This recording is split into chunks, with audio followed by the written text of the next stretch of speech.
the Tudors were not from the medieval period.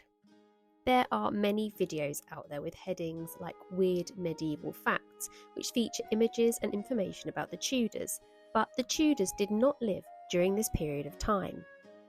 While the names we give to the different eras can be seen as arbitrary, it's still helpful to have a rough grasp on the centuries to which they refer.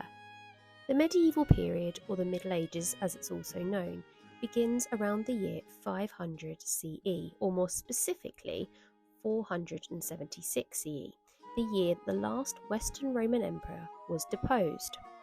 This is where the term Dark Age came from, with the idea that when the Romans left, Britain was sent backwards in terms of ideas and technology, but this term is generally not used now.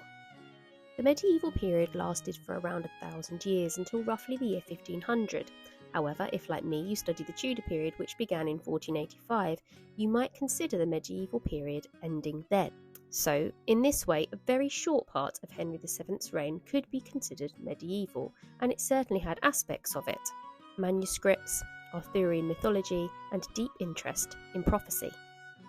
Tudors are in fact part of the early modern period, which lasted from roughly 1500 to 1700. So if you study the Tudors, Stuarts, Civil Wars, or Restoration periods, you are studying early modern history. Some will also include part of the Georgian era in this category, or consider the modern era as starting with the Industrial Revolution around 1760. So very roughly, we can think of the medieval era as being 500 to 1500 CE, and the early modern era as 1500 to 1700 CE. So if you're a Tudorist, you are also an early modernist.